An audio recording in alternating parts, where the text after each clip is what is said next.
Para po sa unang tanong. Uy, may pa confetti. So kung ang pharmacy law ay RA Republic Act 10918 o Pambansang Batas 10918, ang generics law naman ay anong bilang ng pambansang batas? So anong RA number po ang generics law? So I'll be counting 5 seconds. 5, 4, 3, 2, 1. Okay, may nakita kami dito sa monitor, si Miss Jerlu Centillas. Okay, Miss Jerlu, please paki-unmute po yung microphone.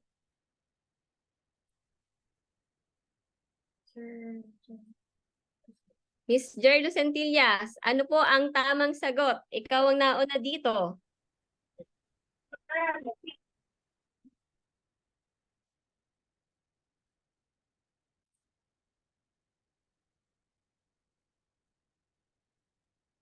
Nag-message po ba?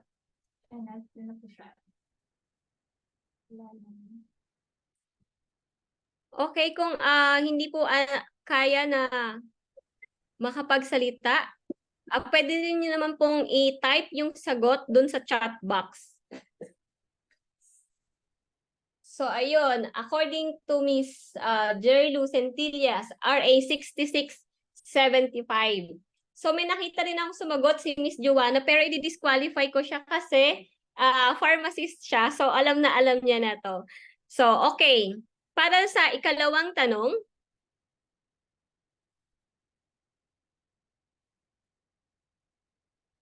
ilang taon na ang nakalipas simula nang maipasa at maisabatas ang generics law? So ilang taon na? Ang sagot dyan, yun na din yung taon kung ilang taon na tayo nagse-celebrate ng Generics Awareness Month. 5, 4, 3, 2, 1. Okay, may nakita kami. Si Mr. Mark Anthony Montes, sabi niya 35. Okay, so mamaya po, sasabihin kung sinong mga nanalo para sa ikatlong tanong.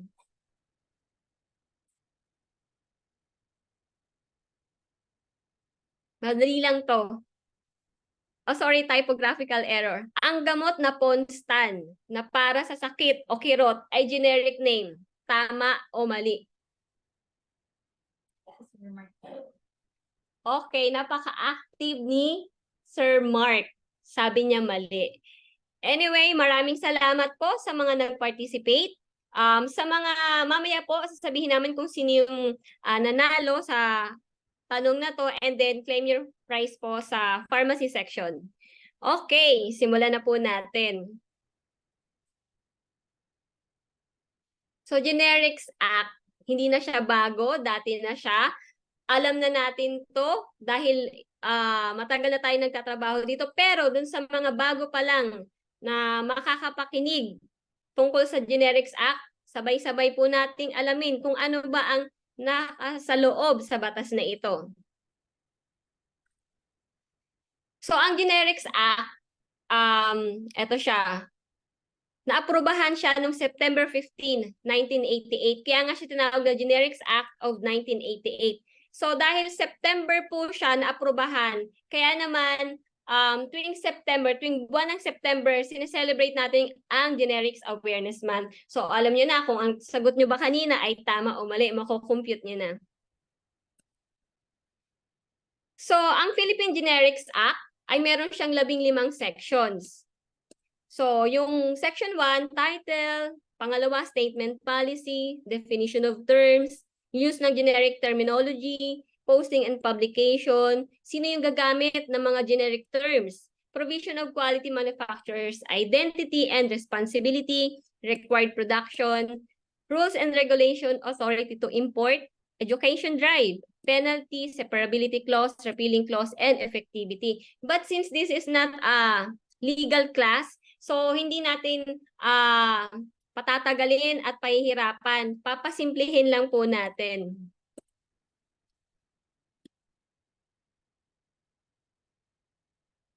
Bakit? Naghang ata siya.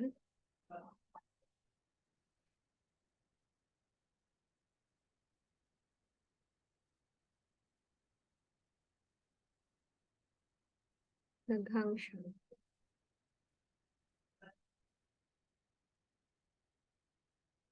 So, saglit lang po. Ayaw niya. Parang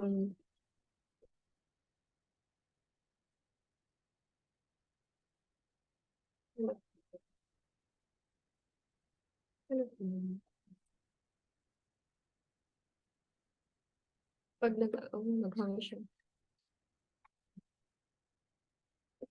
Saglit lang po ah. Ayaw niyang mag-move on. Na-stuck na siya dito.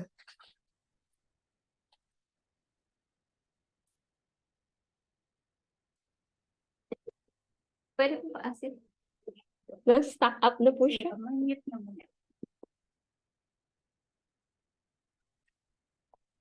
Naghang siya. USB na lang kaya. Meron naman ako. May pa po ba kayo last? Oo, nandito din po siya nakasave. Pwede po pa-stop share. Pa-stop share. Hindi ako makaano dito. Diyan hindi rin. Off na lang po. Ayun nga rin dito. Ayun eh. Stop share mo ba? Na-stop share mo po ba ako, sir? Patay ko nga kung magkano. Ayan. Ano nangyari? Okay. So, okay naman na siya. Pag-resume na lang po, sir.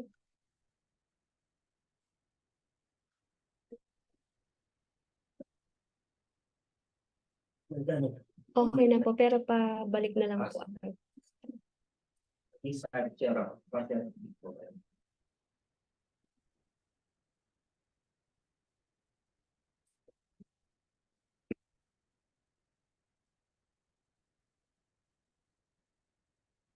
Okay na po.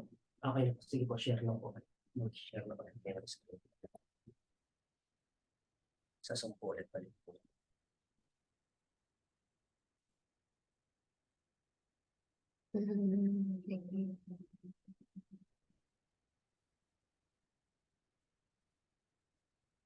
Okay na. Ayan lang. Okay, paumanhin po sa mga ganong kaganapan. Ituloy na po natin. So yung Section 9, Rules and Regulation, Authority to Import, Education Drive, Penalty, ayan, nasabi ko na to. So yung Section 1, ang tawag sa kanya, Generics Act. So alam natin yung title na Generics Act. And then yung Section 2 naman, Statement of the Policy. Sa section na to, nakasaad dito, bakit ba kinakailangang isabatas itong Generics Act. So may mga purpose siya. 5 yun actually. So yung una, to promote and encourage the use of generic terminologies. And then yung pangalawa naman is to ensure yung adequate supply ng gamot with the use of generic names. And then yung pangatlo naman, to encourage extensive use ng procurement ng gamot using generic terminologies. At pang-apat is to promote pa rin yung generic terms or generic names among healthcare professionals. At ang pang-5 is to promote yung safety by minimizing yung mga duplications ng mga drugs na merong mga ADRs. So, medyo himayin lang natin ng konti. So, sabi dun sa unang reason or rationale, bakit ba nagkaroon ng generics law? So, sabi dito, promote, encourage, and require, the use of generic terminology in the importation, manufacture, distribution, marketing, advertising, promotion. Tapos ito, yung tugma sa atin or akma sa atin, prescription and dispensing of drugs. Pangalawang dahilan bakit naisabatas to is to ensure adequate supply of drugs, ayan, with generic names at the lowest possible cost dapat and endeavor to make them available for free to indigent patients. Ginagawa ba natin to sa NCMH? Yes, we do this, di ba? We have yung mga MAP and then we have donation drugs. So we have free drugs para sa mga patients natin, lalo na sa mga indigent patients. And to remind you guys, meron tayong RA 9502. Itong RA 9502, parang offspring to ng batas na RA 6675 dahil nga sa Generics Act na to, sinasabi 'di ba, kailangan daw accessible yung mga gamot libre sa mga mahihirap, kaya nagkaroon ng RA 9502 or tinatawag, mas kilala siya sa Universally Accessible, Cheaper and Quality Medicines noong 2008. So yan. Pangatlo, encourage the extensive use. Yan, extensive use ng drugs with generic names through a rational system of procurement and distribution. So balikan ko lang, bali, dito sa NCMH, di ba lahat naman ng gamot ay dumadaan sa public bidding, di ba? So, sa back, lahat ng gamot, naka-generic name sa lahat ng usapan. So, sinusunod po ng ating institusyon ang Generics Act. So, yan, naulit lang siya.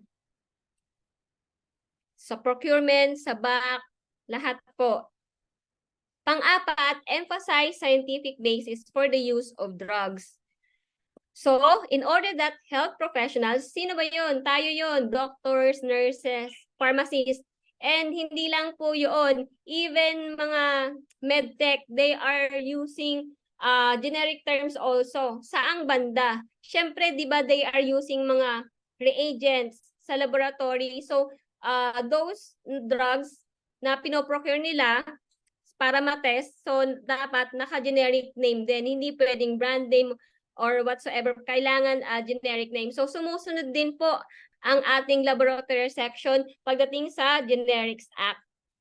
So, may become more aware and cognizant of their therapeutic effectiveness. At yung panglimang dahilan bakit naisabatas ang generics law is promote drug safety, ayan, by minimizing duplication in medications.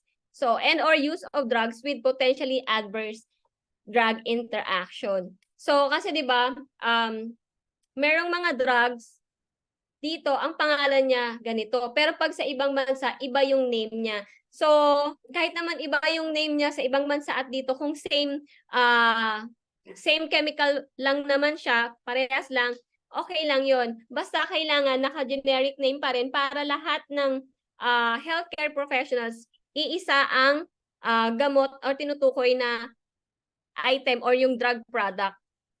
So yung section 3 naman po, definition of terms.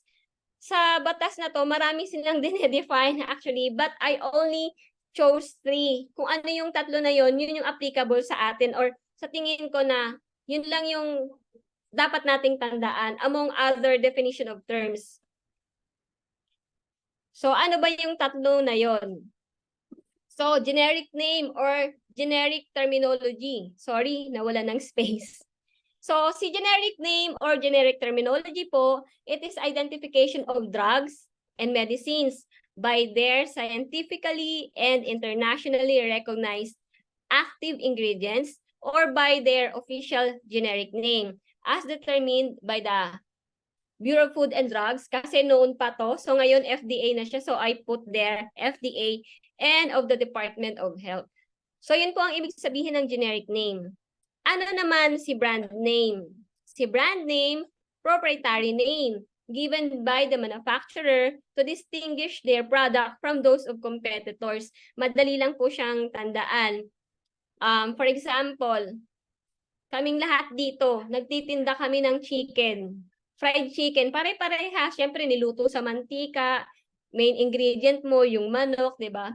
Pare-parehas lang. Pero ako, kung gusto kong umangat sa kanila, mas makilala yung produkto ko, lalagyan ko yan ng brand name. So, pwede kong sabihin Jollibee. Ganon. So, para mas makilala ng tao, lalagyan ko siya ng pangalan. So, yung iba sa kanila, wala lang, fried chicken lang. Pero yung sa akin, may pangalan, Jollibee. So, para mas tumaas yung kita ko, maaring isa rin kasi yon sa dahilan. So, yan po ang brand name. Pagkakakilanlan ng isang produkto versus dun sa iba. Generic drugs.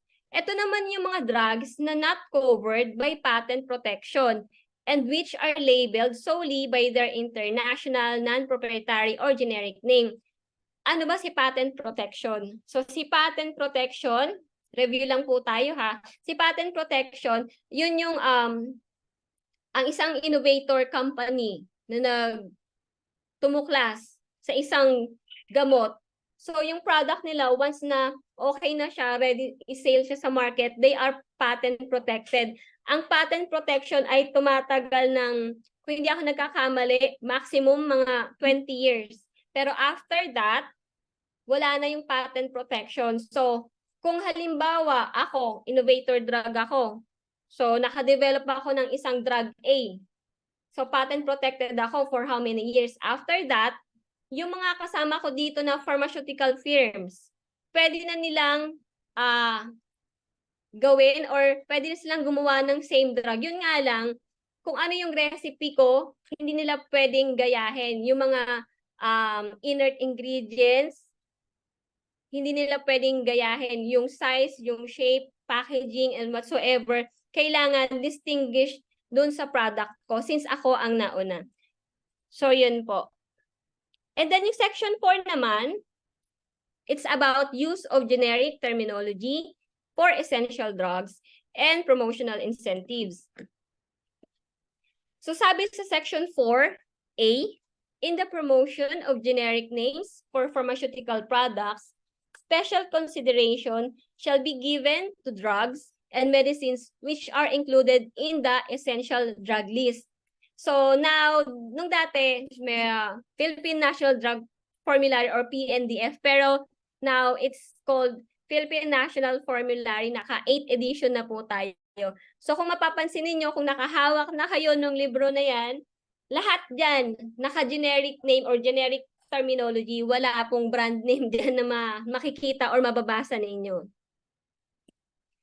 And then sa section 4 naman, letter B, sabi dyan, exclusive use of generic terminology in the manufacture, marketing, and sales of drug and medicines, particularly those in essential drug list or EDL, I just put EDL, shall be promoted through a system of incentives as the Board of Investment jointly with DOH and other government agency. So lahat po ng government agency, lahat ng sangay ng gobyerno na may kinalaman sa gamot, kailangan gagamit sila ng generic name. Kasi kung hindi, meron pong karampatan o kaukulang kaparusahan. So mamaya, didiscuss din yun kung ano ba yun. At meron na bang na sanctions regarding sa violations na yan? Okay. Punta na tayo sa section 5, posting and publication. Ano yan?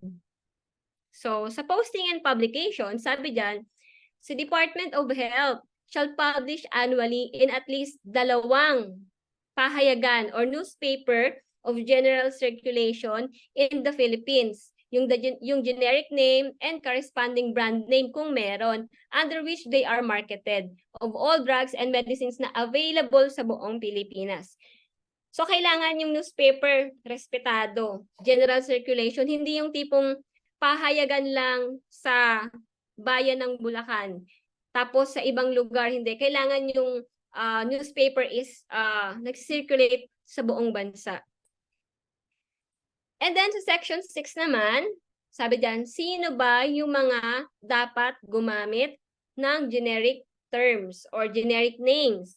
So, andyan na po ang sagot sa harapan ninyo. Okay.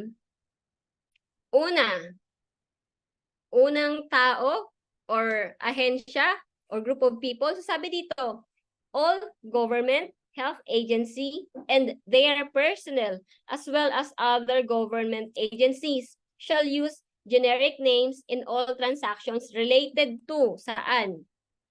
Sa una, purchasing. So tayo, purchasing pa lang, we use generic terms. Sa procurement, sa Bids and Awards Committee, yan, naka-generic yan. Walang brand name po. Saan pa?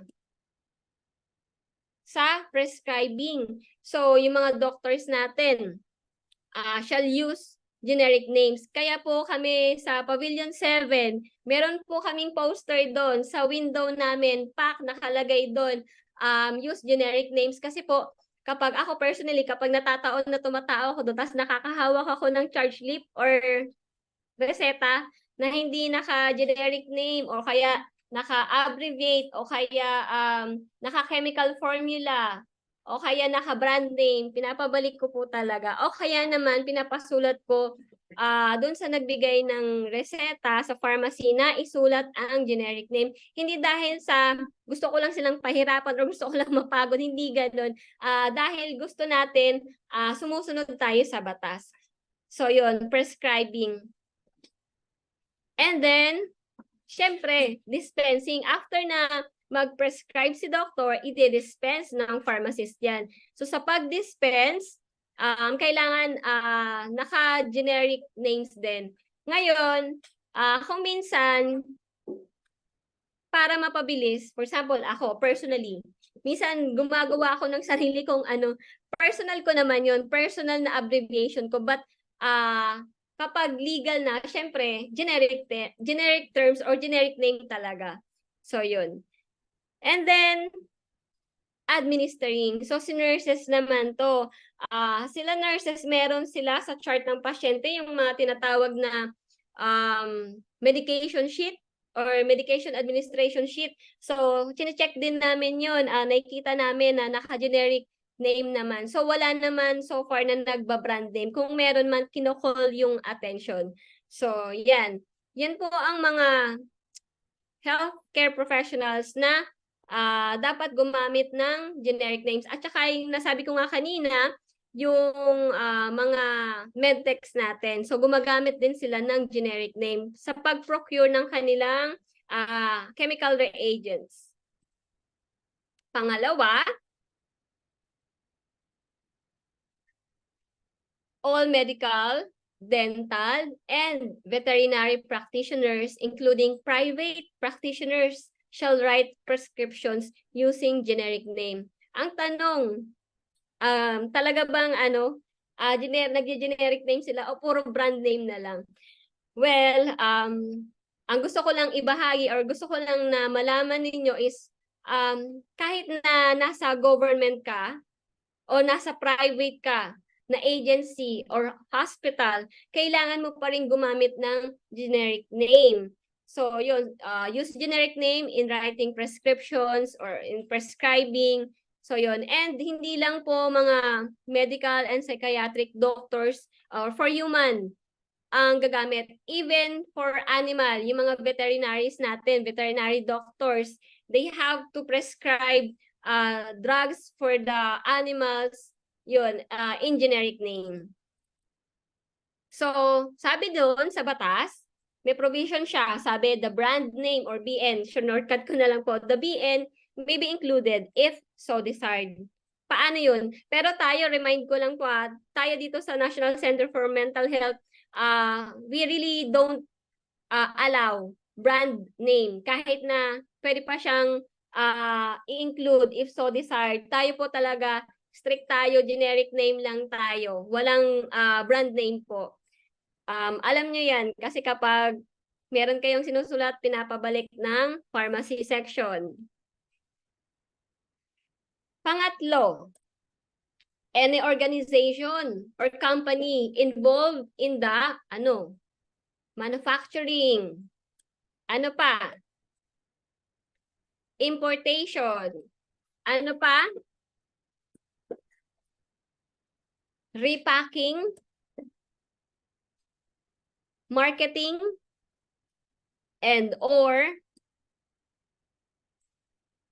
distribution. So, kung mapapansin ninyo sa lahat ng mga laboratory or pharmaceutical firms, they are using generic name. Kung sila ay nagmamanufacture ng brand name, okay, may brand name, pero hindi maaaring mawala ang generic name, lalo na kapag gumagawa sila ng master formula sa procedure ng paggawa or pag-manufacture ng gamot. Importation. Sa importation, mapapansin ninyo, yung packaging ng mga gamot, kahit na importer ka lang, you have to use generic terms or generic names pa din. Ganon din sa repacking or yung distribution. Marketing, ito, malamang nakakapanood kayo, di ba, ng mga TV commercials or TV ads regarding sa gamot. Di ba, lagi yun naka-generic name, tapos may nagsasalita pa, sinasabi yung, so lagi siyang ine-emphasize generic name, tapos kung merong brand name, sasabihin din nila, pero hindi nawawala ang generic name. And then, distribution of drugs and medicines shall indicate prominently the generic name of the product. So, hindi pwedeng brand name lang po. Ika-apat, drug outlets, including drug stores. Ito yung mga community pharmacies na nakikita nyo. Pinaka-common na si Mercury Drug Store, si Watson, South Star, at kung ano-ano pang mga kilalang drug stores, pati na rin yung mga individual drug stores. Ito yung mga hospital and non-hospital pharmacies and non-traditional outlets. Non-traditional outlets, ito yung mga supermarkets. Di ba sa mga supermarkets like SM, meron silang parang small corner doon, pero OTC lang kadalasan ng kine-carry nila. Pero kahit na OTC lang yon, kailangan ganun pa rin. Wala silang product na ititinda na walang generic name. Hindi pwedeng brand name lang. So, sa 7-Eleven, meron ding mga ganyan. So, shall inform any buyer about any and all other drug products having the same generic name with their corresponding prices so that the buyer may adequately exercise his option, yung pagpili niya kung ano yung gusto niyang bilhin, hindi yung mag-i-impose tayo na ito po ang bilhin niyo. Hindi pwedeng ganun. So, reminder lang, ayan, itong generics menu card, na-check niyo po ba to? So, pag pumupunta kayo sa Mercury, for example, community pharmacy, meron dong booklet, parang siyang mga ganito canipes. Yun, buklatin nyo siya, makikita nyo lahat ng products na nasa loob ng pharmacy, nandoon nakalista with its corresponding price. Then sa pharmacy, mamaya dumaan kayo sa main pharmacy, check nyo. Merong generics menu card doon. And then tong generics menu card, it has to be updated. Kasi di ba, there are times na wala na yung product na yun or ubos na yung product na yun at hindi ka na ulit nag-procure. So, kailangan siyang i-update. And then the price as well. Kasi itong generics menu card, nire-require ito ng batas, kaya nga nagkaroon ng generics menu card. So, it shall be posted or placed in a conspicuous place. Okay, section 7 na tayo. Provision of quality, manufacturer's identity, and responsibility. So, ano bang sabi dito sa section 7 na to? Sabi diyan, in order to assure responsibility for drug quality in all instances. Sabi, the label of all drugs and medicines shall have the following. Ano yung mga yan? Name of the manufacturer. Sino yung gumawa? Country of manufacture. Saang bansa ginawa? Date of manufacture, kailan ginawa at kailan mapapaso or kailan ang expiry date. The quality of generic drugs shall be duly certified by the Department of Health. So, wala namang drug na nagsisirculate sa Pilipinas na hindi sinertify ng drug. Kung meron man, babagsak yun sa counterfeit drugs. So, another law po siya. Okay, ano lang unahan ko na kayo. I am not a medrep of this drug product na Abilify. It just so happen na na gagamitin ko siya for the purpose of learning. So example, itong drug product na to. So ayang makikita nyo na naka-magnifier. Pag in-close up natin siya, ayan ang makikita. So, yan. Ayan. Nakalagay dyan kung ano ang pangalan ng kumpanyang gumawa, si Otsuka. Tapos, saan daw na bansa? So, sa Tokushima, Japan. And then, anong kailangan din? Ayan. So, expiry date, meron din siya. Kasi importante yan. Lalo na pag sa safety ng pasyente ang pinag-uusapan, wala dapat drugs na expired ang maibibigay sa pasyente. Ngayon kung sakaling sa mga wards, merong mga expiring drugs, return nyo lang po sa pharmacy. Ayan. Section 8, required production. Sa required production, it is subject to the rules and regulations promulgated by the Secretary of Health. So, Department of Health ang tinutukoy dyan. Sabi, every drug manufacturing company operating in the Philippines shall be in accordance with the rules and regulations to be promulgated by the Department of Health. So, ayan, may paalala ulit. Sabi, current good manufacturing procedure.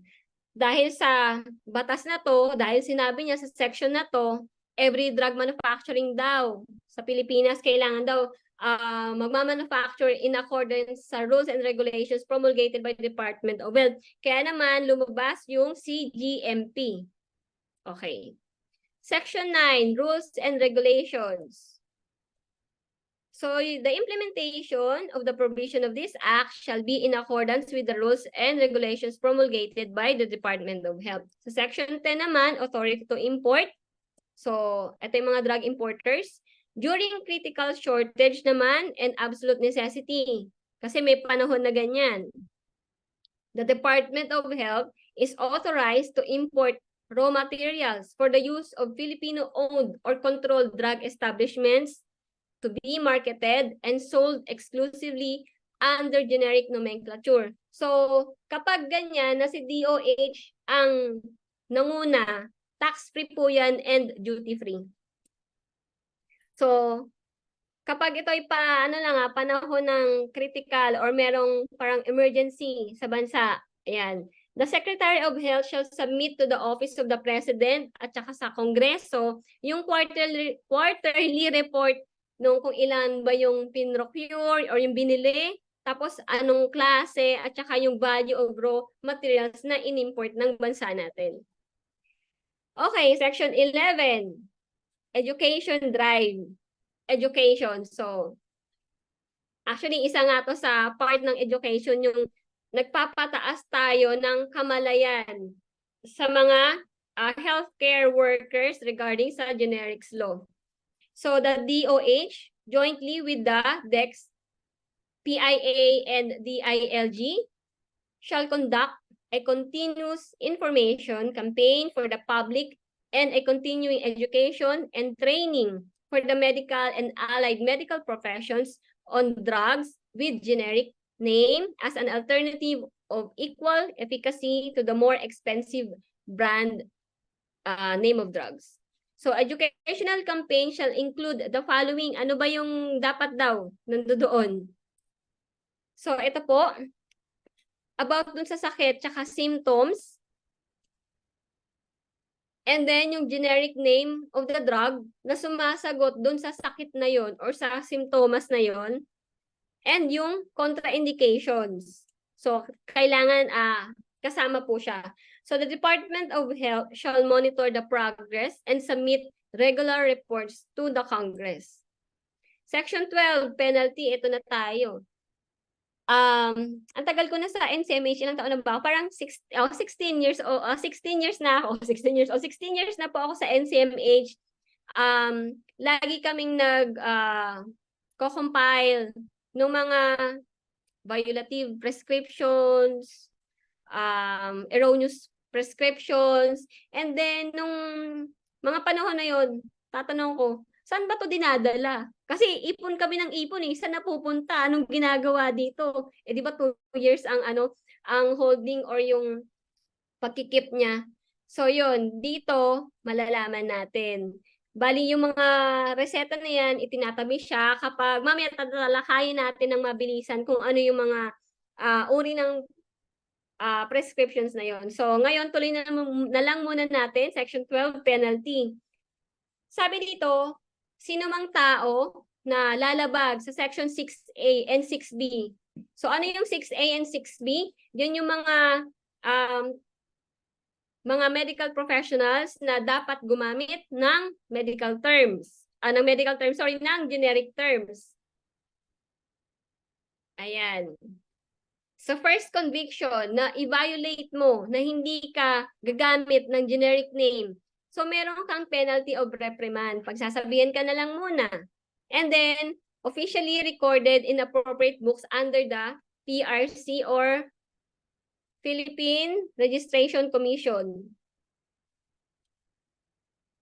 And then sa pangalawang conviction, yung penalty of fine in the amount of not less than 2,000 lang naman po, pero hindi lalampas ng 5,000 at the discretion of the court. So court po yung magsasabi kung magiging magkano ang penalty mo. Yung third conviction mo naman, penalty of fine pa rin naman, pero this time not less than 5,000, pero hindi rin naman susobra ng 10,000.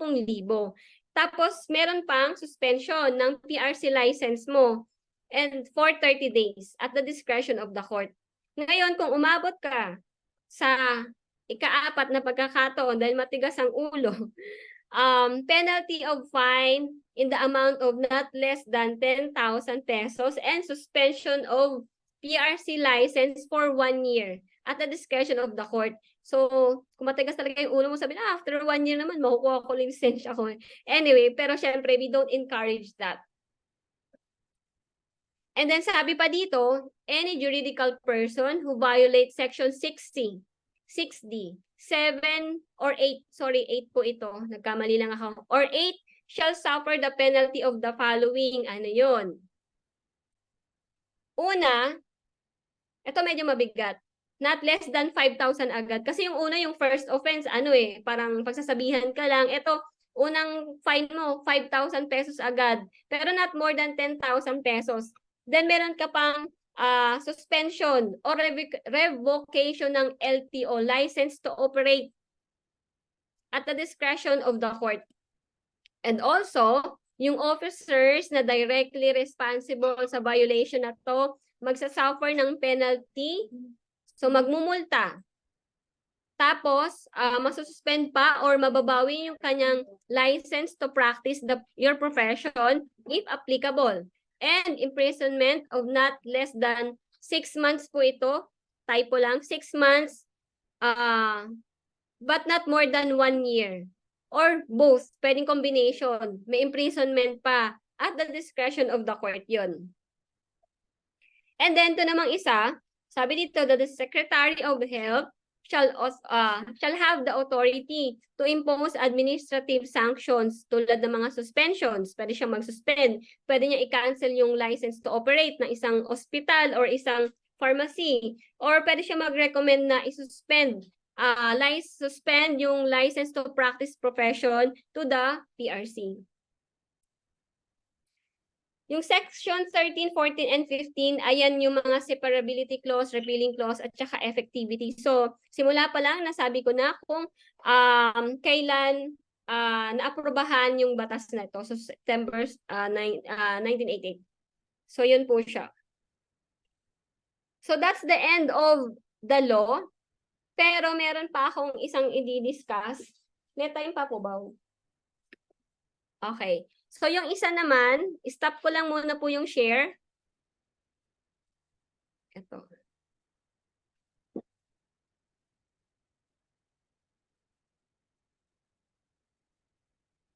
Okay. Ay, asa na? Ay, asa na ako? Ito. Asa na ako? Nawawala. Joke lang. So, share. Share screen. And this one. Okay.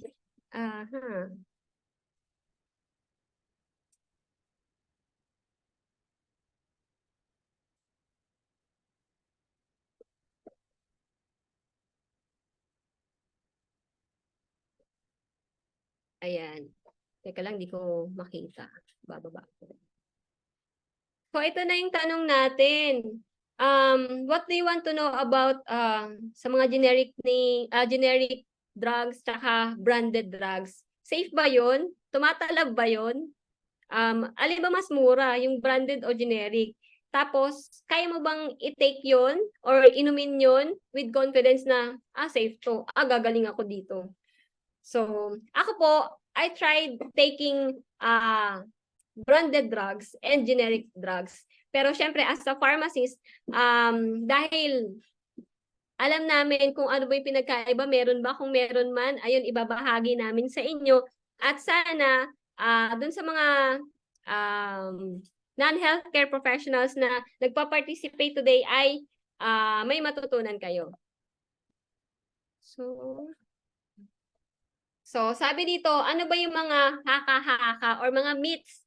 Generics are not as safe as branded drugs. Generics are not as potent as branded drugs. Generics take longer to act in the body. Parang ayaw matunaw, may problema pagdating sa tawag dito, sa pagkatunaw. Generics are made in substandard facilities. Totoo ba? So yan, yung FDA, ginagarantiya niya na yung mga generic drugs are safe, effective, at aprobado. So, sila yung mga affordable na gamot versus dun sa branded na gamot. And they can be used with confidence. So, nasagot na yung kanina, di ba? How FDA and the administration are working to make more generic medicines available sa American public, pero we are here sa Pilipinas. So, yung bansa natin, we pattern some of our rules and policies sa ibang bansa, but we make it, kino-customize natin according sa setup ng bansa natin. So, ayan. Yung brand name, they are supplied by one drug company kasi nga kung sino yung nag-conduct ng clinical trial, syempre siya lahat ang namuhunan doon eh. So, pag yon naaprubahan, siya lang din ang may karapatan na magbenta ng drug product na yon. Samantalang yung generic drugs, after malift na yung patent, anyone na gustong i-manufacture yung same drug na yon will manufacture. Siyempre, mas maraming supply sa market, mas bababa yung price niya sa market. So, ayan, it can be supplied by more than one company. So, depende. Example na lang, sa gamot na losartan, ang daming nagmamanufacture niyan. And then yung brand name, it is sold under drug company's trademark name. Usually, meron silang branding, kaya nga branded, di ba?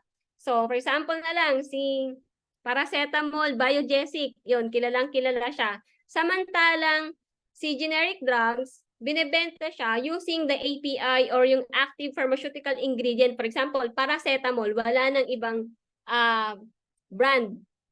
What else? So, a copy of brand name drug which must have, so ito, yung branded drugs, tsaka yung generic drugs, they are of the same quality. They are of the same safety. And they are of the same strength. So, parang kailangan same generic name, same yung dosage form, and same din yung dose. Same din dapat yung performance nila. So, both brand name and generic drugs are approved ng FDA. At saka, kailangan ipapasa rin nila kung ano yung mga standards na nire-require ng FDA.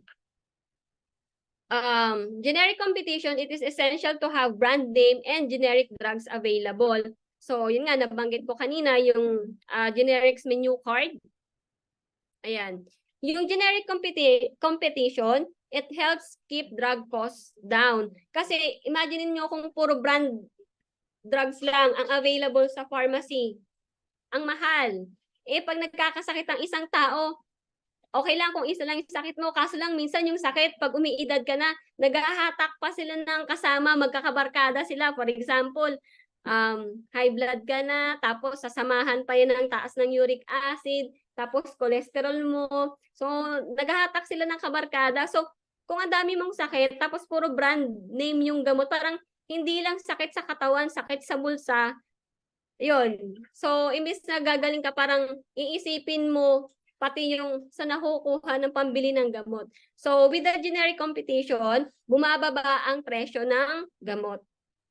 And then it also encourages research. It helps keep insurance premiums down. So it saves consumers. This one is data po ito sa US, but here in the country, I failed to get the data kung gaano kalaki yung natitipid ng mamamayang Pilipino sa paggamit ng generic drugs. But I know malaki po ang natitipid. And then, patent protection. Ito yung kanina na nabanggit ko, mabilisan, in-explain ko.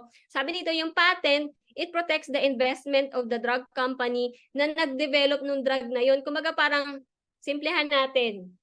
Ako bumili ng binhe, ako nagtanim, ako nagpagod, ako lahat, nagdilig, nag-alaga, tinanggalan ko ng mga insekto, tapos nagbunga siya. Naturalmente, sa akin yun. Parang hindi makikinabang dapat yung iba. So, yun. It gives the drug company the sole right to sell the drug while the patent is in effect. Pero darating kasi yung time na mawawala na yung visa ng patent. So, pwede nang ulitin ko, nakatatlong ulit na ako. Pag wala ng patent, yung mga manufacturing firms na who would like to manufacture the same drug may do so. So, when the patent on a brand name drug near expiration, drug companies that want to manufacture a generic can apply to the FDA to sell a generic version of the drug. So, yun nga yung nabanggit ko kanina. So, generic drug review, much the same as new brand name drug. So, meron siyang 8 parte. So, una dito, syempre, kailangan aprobado siya ng FDA. Yung nasabi ko, ulitin ko lang ulit, kailangan meron siyang same API or active pharmaceutical ingredient. Kung, halimbawa, metformin yan, branded metformin, kapag sa generic metformin pa rin. And then same labeled strength. Kung ang sa innovator drug metformin 500 mg tapos merong magma-manufacture na pharmaceutical company, dapat same din yon 500 mg. And then kung sa metformin na innovator drug is tablet, so kung ikaw gusto mong mag-manufacture ng same drug, so it should be in the tablet form. Pero hindi nangangailangan na bilog siya, bilog na bilog ka din. Pwede mo namang palitan ng, pwede mong gawing oblong. Kung ang kulay ng innovator drug is white, pwede mong gawing blue. So, hindi mo kailangang gayahin yun kasi siya yung nakauna nun eh. And then, same administration. So, kung oral siya, dapat oral din. Pangalawa, drug company must show the generic drug is bioequivalent to the brand name drug. So kami po, dati nung nasa back pa ako ng drugs, isa sa hinihingi namin kapag per orem drugs is yung bioequivalent. Lalo na kung hindi naman yun innovator drug. Kasi yun yung protection namin para masabi namin na ang mga binibid na gamot sa institution natin is of good quality. Ngayon, sa experience ko, hindi lahat ng drug company or sumasali sa bidding is meron silang bioequivalent na kinoconduct dito sa Pilipinas. Ang ginagawa ng iba, halimbawa ini-import nila, humihingi sila ng bioequivalent study dun sa bansa na kung saan nila ini-import yung drug. So, ganun. So, active ingredient works in the same way. Active ingredients work in the same amount of time. Ganun dapat. Yun ang ibig sabihin yan. Pangatlo, the generic drugs labeling must be basically the same as that of the approved brand name drug. Pang-apat, the drug company must fully document the generic drug's chemistry, yung nomenclature, manufacturing steps, or yung procedure or a master formula na tinatawag, and quality control measures. Detail each step of the process. So, lahat yan naka-record po. Master formula yung tawag. And then, the raw materials and the finished product must meet yung mga standards, kung USP, USP, kung BP, BP. So, if this has been set, drug company must show that its generic drug maintains stability as labeled before it can be sold. Eto. Di ba yung lahat ng drugs, meron niyang nakatakdang panahon na kung saan safe siyang gamitin. Beyond that, hindi na siya safe. Meron akong na-experience or parang nurse siya from PAB 7. So, lumapit, may dala-dala siyang, hindi ako nagkakamali, dexamethasone ampule pa yon. So, dexa. So, pinakita niya sa akin, sa ma'am, parang iba na yung kulay. Parang nag-yellowish na siya. Ang kulay kasi ni Dexa, clear siya. Clear siya, hindi siya yellowish. Pero, nung tiningnan namin yung yung expiry date niya, hindi pa naman siya expired. So, yun ang sinasabi nito, parang kailangan of good quality siya. Yung performance niya, good pa din. Yung itsura niya physically, yung physical stability ng drug is in good condition before pa the expiration date. Ngayon, kung wala pa expiration date, nakikita natin na nagkakaroon na ng degradation, ayun. Actually, may factors naman bakit mabilis siya nag-degrade. So, tuloy natin, continue to monitor drug stability. Pang-pito, the drug company must comply with the, we're not federal, so comply with the FDA regulations for CGMP. Lahat naman po ito sa bansa natin merong CGMP at chinecheck naman po ng FDA yan. Before din kami sa back ng drugs, nire-require din namin yung CGMP. Ngayon nagkakaproblema sila kasi yung importer sila. So ang hinihingan din nila yung manufacturer ng CGMP. So give a full description of the facilities it uses to manufacture, process, test, package, label, and control of the drug. And then last is inspection of the proposed manufacturing site ensures that the firm, yung mismong factory or yung mismong laboratory or pharmaceutical firm capable of meeting commitments of the application and can manufacture the product consistently. So, yan po yung tungkol dun sa generics and brand name. So, itong table na to is just a comparison ng generic name tsaka brand name. So, halos lahat naman na na-discuss kanina. So, ayun.